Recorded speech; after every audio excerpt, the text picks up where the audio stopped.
Ah, halo para orang-orang pecandu oksigen, gimana kabarnya? Masih menjadi beban orang tua? Sama. Oke, di video kali ini saya akan mendongeng rangkuman alur cerita film yang filmnya tersebut tuh buatan dari Indonesia. Filmnya sendiri ialah Rumah Kentang The Beginning. Film ini dirilis pada tahun 2019 dan disutradarai oleh teman SMP saya pada zaman dulu yang bernama Rizal Mantovani. Di sini saya beritahu dulu ya, kalau film ini tuh tidak ada kaitannya dengan film yang terdahulunya yang berjudul Rumah Kentang yang dirilis pada tahun 2012. Ya karena nggak tahu, saya tanya aja sama sutradaranya. Film Rumah Kentang The Beginning sendiri menceritakan novel horor karya Adrian yang mulai ditinggalkan atau tidak diminati lagi dikarenakan cerita novelnya tersebut bukan dari pengalaman Adrian sendiri, melainkan cuma interview dari orang-orang yang mengalami kejadian aneh. Maka dari itu Adrian dan para anggota keluarganya pergi ke villa istrinya Adrian yang bernama Sophie, yang villa tersebut udah ditinggal puluhan tahun. Di sana Adrian bertujuan untuk mencari inspirasi buat buku novel horor yang terbarunya itu. Namun tak disangka-sangka ternyata villa tersebut tuh masa lalunya menyimpan hal-hal mistis, sehingga para keluarga Adrian diganggu oleh para makhluk-makhluk tak kasat mata tersebut. Bagi kalian yang pengen tahu cerita lengkapnya, mending tonton video ini sampai habis. Dan kemungkinan di video ini tuh durasinya agak lebih lama ya, dikarenakan skrip yang saya baca tuh berjumlah 18.000 teks. Wadaw. Ya semoga kalian betah nontonnya. Oke, gak usah lama-lama ngocehnya, mending intro dulu seluruh dan let's start ke alurnya.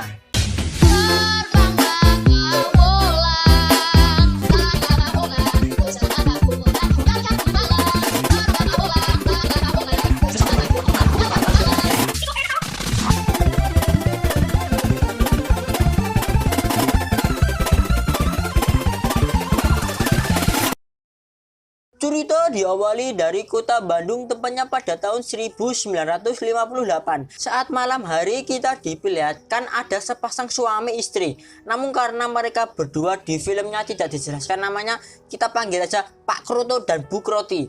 Karena Pak Kroto dan Bu Kroti bergegas untuk pergi dari rumah itu, sehingga mereka berdua pun cepat-cepat mengemasi barang. Di sana Ibu Kroti mengalami kejadian aneh. Karena Ibu Kroti mendengar suara menggedor-gedor pintu, sehingga Ibu Kroti pun mengeceknya. Saat berada di lantai bawah, Ibu Kroti melihat banyak sekali kentang yang berserakan di lantai bawah. Saat berjalan, Ibu Kroti dikagetkan dengan kemunculan setan merah, dan kemudian setan merah itu menyerang Ibu Kroti sampai meninggal dunia. Karena Ibu Kroti berteriak sangat keras, alhasil Pak Kroto pun menghampiri suara Ibu Kroti tersebut. Dan Pak Kroto juga melihat darah di bawah lantai yang darahnya itu menuju keluar rumah, sehingga Pak Kroto pun mencari di luar rumah.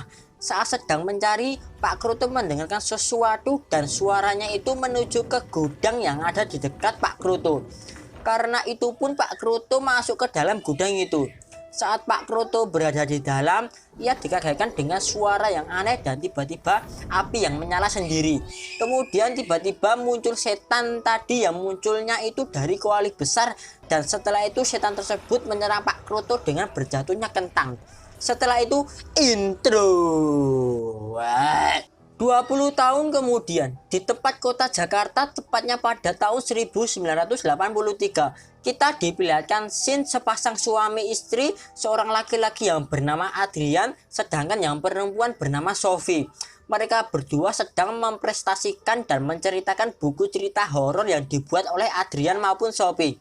Setelah selesai mempresentasikan, mereka berdua mendapatkan kabar buruk. Kabar buruknya yaitu buku yang dibuat oleh Adrian maupun Sophie, nilai jualnya itu sangat menurun, dengan beralasan latar belakang yang dibuat dalam cerita itu latar belakangnya sama semua, dan ada juga alasan yang lain. Alasannya yaitu cerita yang dibuat oleh Adrian itu ceritanya itu bukan dari pengalaman hidup Adrian sendiri, melainkan ceritanya itu cuma dari interview orang-orang yang mengalami kejadian horor tersebut.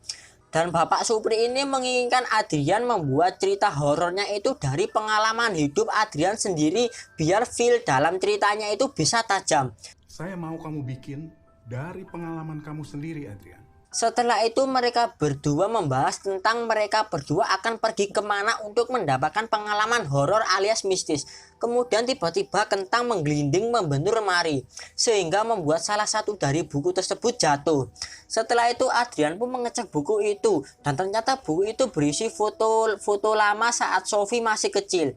Karena di dalam foto itu berisi foto Sophie yang berada di dalam kebun kentang dan berada di villa punya orang tuanya, sehingga Adrian pun membuat rencana untuk pergi ke sana bertujuan mencari inspirasi untuk membuat buku horor baru tersebut. Sophie pun setuju mendengarkan perkataan itu. Selang beberapa menit mereka pun berangkat. Dan ternyata enggak Sophie dan Adrian saja yang berangkat, melainkan mereka juga mengajak anak-anaknya yang bernama Bayu, Nina, dan Nala. Sedangkan nenek-nenek ini bernama Bu Mirah.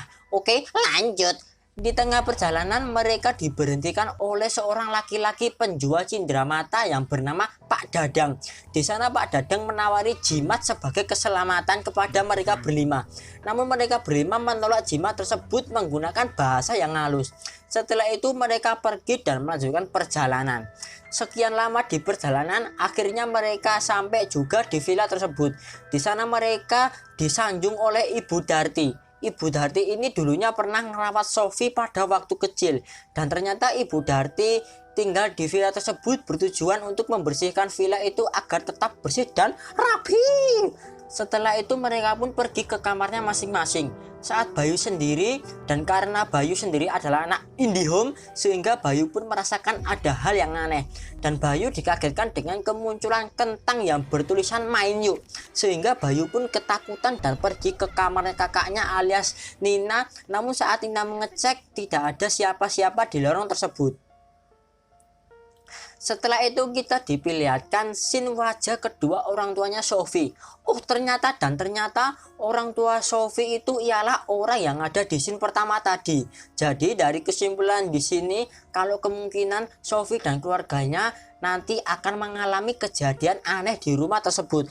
Pengen tahu kejadian anehnya? Mending tonton video ini sampai habis. Di sisi lain, Nina, Bayu, Nala, dan Bu Mirah pergi ke kebun kentang bertujuan berjalan-jalan sambil bermain. Di sana Bayu mengalami kejadian aneh. Bayu menggambar wajah anak kecil yang posisinya anak kecilnya itu berada di dekat gudang. Namun saat Sophie melihat ke gudang itu tidak ada siapa-siapa di sana. Karena apa? Ya karena Bayu anak IndiHome, makanya dia bisa melihat hal-hal yang tidak bisa dilihat oleh orang manusia biasa. Singkat cerita, saat Nina sedang mencari kentang, ia mendengar sesuatu yang arahnya itu dari gudang tersebut. Saat Nina masuk ke dalam gudang itu, ia dikagetkan dengan ibunya sendiri alias Sophie. Kemudian mereka berempat pun masuk ke dalam gudang tersebut. Di sana mereka berempat diperlihatkan kuali yang sungguh besar. Dan Sophie juga menemukan foto yang dalam foto itu berisi foto penduduk yang sedang memasak sup kentang dan kemudian diberikan kepada penduduk-penduduk di daerah tersebut. Malam pun tiba, Adrian sedang membuat skrip untuk buku horor tersebut. Tiba-tiba ia dikagetkan dengan anaknya yang bernama Nala. Nala mengajak Adrian atau sang ayahnya untuk makan malam. Setelah mereka pergi untuk melaksanakan makan malam, tiba-tiba mesin ketiknya itu mengetik sendiri. Seram! Pada saat jam setengah 12 malam, otomatis anak-anak udah pada tidur. Nina tiba-tiba bangun disebabkan karena di sebelah Nina ada seorang ibunya Nina alias si Sophie yang belum tertidur. Ini bisa ditebak ya, kalau si Sophie ini tuh bukan Sophie Ori, melainkan Sophie KW alias nanti kalian akan tahu lah. Kemudian si Sophie KW ini mengajak Nina untuk pergi keluar. Karena Nina adalah anak yang berbakti pada kedua orang tua, sehingga Nina pun mau diajak. Di sisi lain, Sophie sedang menggambar apa yang ditulis oleh Adrian. Namun ada yang aneh. Sophie menggambarnya itu bukan yang ada di skripnya yang diketik oleh Adrian, melainkan Sophie malah menggambar keluarga mereka yang ada di scene tadi yang baru saja mereka sampai di villa tersebut. Ya ini bisa ditebak ya, kalau Sophie itu menggambarnya itu bukan dari skripnya Adrian, melainkan skripnya itu yang dibuat oleh Syaiton tersebut. Kemudian tiba-tiba Nala datang dan memberitahu kepada Adrian dan Sophie kalau Nina pergi ke perkebunan dengan menyendiri. Kembali di sini Nina. Saat Nina masuk ke dalam gudang tersebut, ia melihat api yang tiba-tiba menyala sendiri. Dan karena melihat ada hantu anak kecil yang keluar dari kuali besar itu, sehingga Nina pun jatuh dan diseret oleh hantu anak kecil tersebut. Karena Nina berteriak, alhasil Adrian, Sophie, dan Nala pun mendengarkan itu. Karena arah suaranya itu di dalam gudang, sehingga mereka bertiga pun pergi ke sana. Namun saat masuk ke dalam, mereka bertiga tidak menemukan Nina, cuma menemukan kain sobekan yang dipakai oleh Nina tadi. Keesokan harinya, tepatnya di siang hari, mereka berencana untuk mencari Nina di kampung. Sedangkan Adrian tetap di rumah untuk menelpon ke pihak yang berwajib alias si polisi. Selang beberapa menit, mereka pergi ke pasar dan bertanya-tanya tentang keberadaan Nina. Namun penduduk tersebut tidak tahu keberadaan anak itu. Di tengah pencarian di pasar, karena Nala ingin membeli mainan di toko, sehingga mereka pun pergi ke toko itu untuk membeli mainan. Sedangkan Sophie dan Bibi Darty pergi berkeliling untuk melanjutkan menanyakan keberadaan Nina. Dan ternyata orang penjual toko tersebut ialah Pak Dadang yang ada di scene pertama tadi yang menawarin jimat. Di sana Pak Dadang memberikan jimat kepada Bu Mira karena Bu Mira sama keluarganya tinggal di villa tersebut. Dadang juga memberitahu kepada Bu Mira kalau rumah yang ditinggali Bu Mira sama keluarganya itu rumahnya itu berhantu. Rumah itu bukan rumah sembarangan. Bu Mira juga disuruh untuk memakai jimat tersebut biar tidak ada kejadian yang aneh.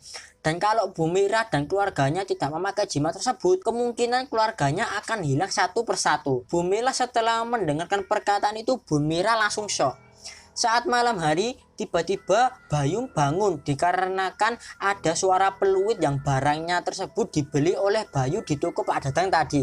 Saat mengecek dan ternyata yang membunyikan peluit itu ialah Nina. Ini bisa ditebak lagi ya, kalau ini tuh bukan Nina asli melainkan Nina KW. Kemudian Nina KW mengajak keluar Bayu untuk bermain. Di sisi lain, Sophie lagi-lagi menggambar yang tidak sesuai yang ada di skrip. Sophie malah menggambar yang gambarannya itu berisi mukanya seperti muka Bayu. Kemudian tiba-tiba peluitnya punya Bayu berbunyi sehingga terdengarlah oleh Adrian dan Sophie. Karena Adrian dan Sophie saat mengecek ke kawannya Bayu tidak ada Bayu, sehingga mereka pun mengecek Bayu di gudang perkebunan tersebut. Di sisi lain, Ibu Mira sedang tertidur pulas di kursinya. Karena jimat tersebut jatuh, alhasil Bu Mira diserang oleh hantu itu. Beruntungnya Bu Mira berhasil mengambil jimat itu kembali sehingga setannya itu pun pergi. Kita kembali di scene Adrian dan Sophie. Saat Adrian dan Sophie masuk ke dalam ke gudang tersebut, ia di sana tidak menemukan Bayu. Mereka cuma menemukan mainan Bayu. Beruntungnya Adrian menemukan pintu yang mengarah ke ruangan bawah tanah. Di ruangan bawah tanah tersebut berisi sesajen yang kemungkinan buat ritual yang berkaitan dengan hal-hal mistis. Keesokan harinya polisi pun datang dan membawa barang bukti berupa sesajen tersebut. Di sisi lain, Bu Mira memberitahu kepada Sophie kalau dulunya Pak Dadang bekerja di tempat ayahnya Sophie maupun ibunya Sophie. Bu Mira juga memberitahu kepada Sophie tentang kejadian semalam yang Bu Mira lagi diserang oleh hantu tersebut. Hampir kehabisan napas. Namun Sophie tidak mempercayai omongan tersebut. Alhasil jimat itu dibuang di tempat sampah oleh Sophie. Malam pun tiba. Bu Mira bangun dikarenakan Bu Mira mencium sesuatu yang aneh. Dan tiba-tiba ada suara di bawah keranjang Bu Mira. Saat mengecek dan ternyata ada setan anak kecil tersebut. Sehingga anak kecil itu menyerang Bu Mira. Namun di awalnya Bu Mira dikasih nafas oleh setan tersebut. Dan tiba-tiba keranjang itu bisa terbang sendiri dan langsung menurunkannya pas ke Ibu Mira. Saat Bu Mira lengah, setan anak kecil tersebut langsung menyerang Bu Mira sampai Bu Mira pingsan. Sedangkan Sophie setelah melihat kejadian itu, Sophie cuma melongo doang. Aduh, bukannya membantu malah cuma melongo doang. Pito pipi. Dan tiba-tiba Sophie dipetalkan oleh hantu itu. Karena keributan tersebut, akhirnya Adrian datang dan langsung mengecek ruangan Bu Mira. Keesokan harinya Sophie memberitahu kepada Adrian kalau Sophie semalam melihat hantu anak kecil itu di kamarnya Bu Mira.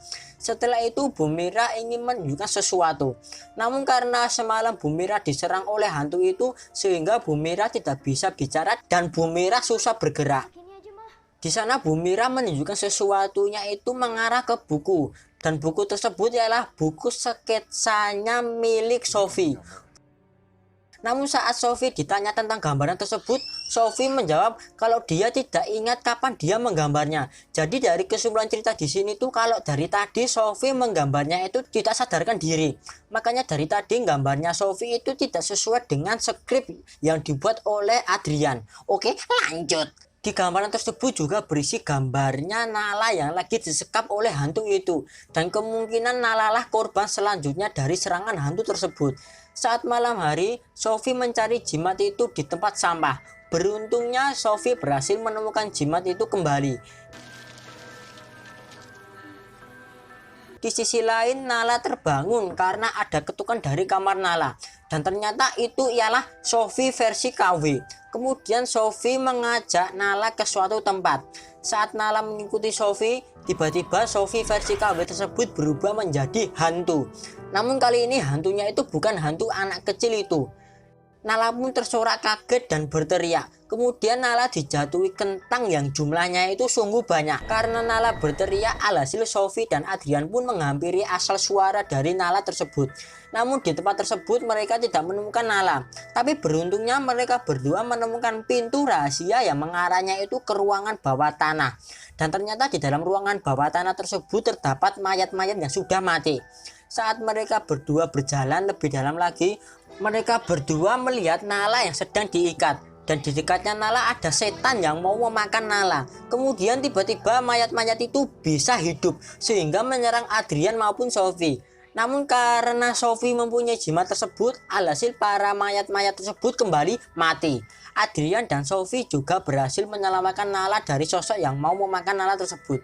Keesokan harinya Adrian dan Sophie pun pergi ke toko Pak Dadang. Di sini Pak Dadang bercerita kalau dulunya orang tua Sophie itu mempunyai pesugihan.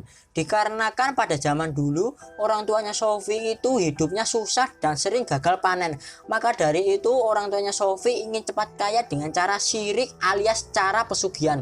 Di pesugihan itu ada 3 syarat yang harus dilakukan oleh kedua orang tuanya Sophie. Yang pertama, kedua orang tuanya Sophie itu harus menyembah setan tersebut seumur hidup. Yang kedua, setan pesugihan itu harus tinggal di rumahnya. Yang ketiga, kedua orang tuanya Sophie harus memberikan tumbal anak kecil kepada setan pesugihan tersebut. Namun di ending-endingnya orang tuanya Sophie tidak bisa mencari tumbal untuk sang setan tersebut. Alhasil setan tersebut marah. Dan karena orang tuanya Sophie udah janji kepada setan itu, dan kalau melanggar janji maka taruhannya nyawa, sehingga kedua orang tuanya Sophie pun menjadi korban oleh setan pesugihan tersebut. Lalu Pak Dadang juga memberitahu kalau yang menghantui keluarga Adrian itu bukanlah sang setan pesugihan tersebut, melainkan yang menghantuinya itu ialah yang dijadikan tumbal anak kecil oleh kedua orang tuanya Sophie. Anak kecil yang dijadikan tumbal itu ialah yang menghantui keluarganya Adrian. Kemudian Pak Dadang memberitahu kepada Sophie dan Adrian kalau cara mengatasi biar anak kecil itu tidak menghantui lagi ialah Sophie dan Adrian harus bertemu langsung dan mengajak bicara kepada setan anak kecil itu apa yang dia mau biar arwahnya tidak gentayangan lagi. Kemudian mereka berdua pun dikasih buku petunjuk untuk bisa bertemu dan berbicara kepada sang hantu kecil itu. Namun di sini Pak Dadang tidak ikut dalam ritual itu, dikarenakan Pak Dadang ada kesangkutan dalam pesugihan tersebut. Jika yang bersangkutan ikut dalam ritual itu, maka yang bersangkutan itu akan mati di tangan hantu anak kecil tersebut. Dan ternyata Pak Dadang lah dukun yang mengajari dan membantu kedua orang tuanya Sophie untuk mendapatkan pesugihan tersebut. Minum dulu.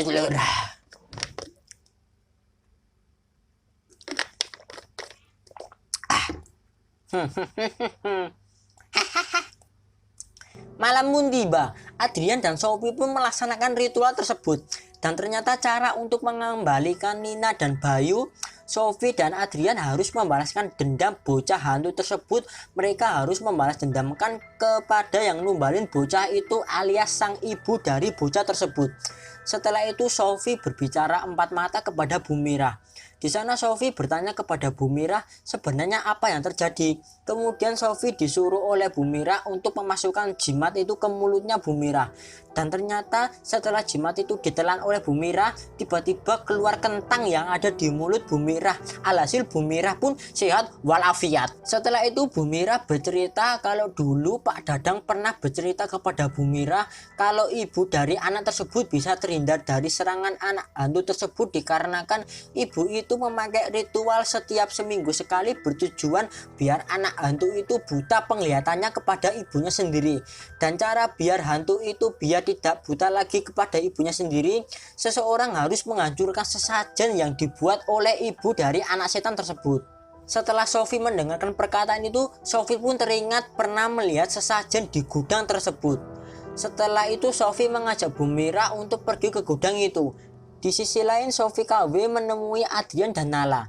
Di sana Sophie KW memberitahu kalau ia udah tahu siapa ibu dari anak tersebut. Adrian dan Nala setelah mendengarkan perkataan itu langsung percaya saja. Gimana tuh kamu ini? Sophie KW juga berkata sebelum menemui ibu itu harus melepas jimat itu biar tidak membahayakan mereka, kata si Sophie tersebut. Kalau melihat jimat itu, Nala, Kemudian si Sophie KW mengarahkan ke ruangan bawah tanah, kalau di sanalah semua jawaban akan terungkap. Si Adrian sama Nala pun percaya saja. Setelah Adrian dan Nala masuk ke dalam, tiba-tiba Sophie KW tersebut berubah menjadi anak setan tadi dan langsung mengejar Adrian maupun Nala. Sedangkan di sisi lain, Sophie dan Bu Mira berhasil masuk ke dalam ruangan sesajen tersebut. Namun yang anehnya, sesajen tersebut ada lagi. Padahal kemarin barang-barang yang ada di ruangan tersebut termasuk sesajen udah diambil oleh polisi. Kemudian Bu Mira dan Sophie curiga dengan Bu Darti dikarenakan yang masuk ke dalam rumah itu cuma keluarga Adrian sama satu orang lagi ialah Bu Darti. Kemudian kita diperlihatkan scene memang benar Ibu Darti lah ibu kandung dari anak tersebut. Jadi dari kesimpulan cerita di sini kalau teka-tekinya itu udah terbongkar semuanya ya. Bagi kalian yang nggak paham mending mundurin aja video ini. Setelah itu Sophie pun membakar ruangan tersebut. Di sisi lain saat Adrian dan Nala terpojok dan mau diserang oleh para hantu itu, beruntungnya tiba-tiba datanglah Sophie. Kemudian Sophie memberitahu kepada hantu anak kecil itu kalau Sophie udah tahu ibu kandung dari anak itu. Setelah itu Sophie pun membakar sesajen itu yang membuat keroncong dari anak itu kebakar dan menghilang. Sedangkan anak kecil itu tidak menjadi buta lagi. Setelah itu mereka pergi mencari Nina dan Bayu. Beruntungnya mereka berhasil menemukan Nina dan Bayu sehingga mereka bahagia. Setelah tahu kalau keluarganya sudah lengkap, mereka pun pergi pulang ke Jakarta. Di sisi lain kita diperlihatkan Bu Darti sedang diganggu oleh hantu anak kecil itu dan kemudian dibunuh tentunya. Setelah Bu Darti meninggal, Bu Darti diseret oleh hantu anak kecil itu dan kemudian dicemplungin ke kuali besar tersebut. Keesokan harinya kita diperlihatkan scene di mana di tengah perdesaan ada kuali yang sungguh besar. Kuali tersebut berisi sop kentang yang otomatis sungguh banyak. Kemudian dibagi-bagikan ke para penduduk di sana. Ya ini bisa ditebak ya, kalau scene ini tuh ialah foto yang ditemukan oleh Sophie yang ada di awal-awal tadi. 6 bulan kemudian, Adrian dan Sophie sedang mempresentasikan buku horor barunya yang berjudul Rumah Kentang. Di scene terakhir kita dikagetkan dengan kemunculan perempuan yang keluar dari kuali besar tersebut yang kemungkinan perempuan tersebut ialah Bu Darti. Setelah itu, tamat. Keju banget cu ngomongnya. 12.000 huruf anjing.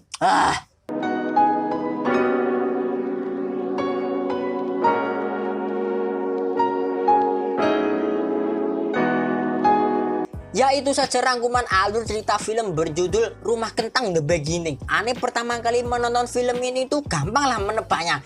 Ya dikarenakan konsep film horor Indonesia itu hampir sama semua. Jadinya gua hafal dari jumpscare-nya. Nah di ending-endingnya scene tadi kan ada yang baru saja keluar dari kuali besar tersebut. Dan kemungkinan seseorang tersebut ialah Bu Darti. Dan kemungkinan lagi film ini tuh ada kelanjutannya lagi ya. Itu sih konspirasi saya. Oke, gak usah banyak-banyak ngocehnya. Bagi kalian yang suka sama video ini, jangan lupa untuk like. Dan kalau kalian suka sama channel ini, jangan lupa untuk subscribe dan notifikasi loncengnya biar tidak ketinggalan video selanjutnya dari channel ini. Kami dari segenap tim Cah Film yang mempunyai anggota 1 orang mengucapkan terima kasih udah menonton. Seperti biasa sebelum closing, pantun dulu ya kan. Jalan-jalan ke Bandung sambil memakai jersey Persija. Goodbye.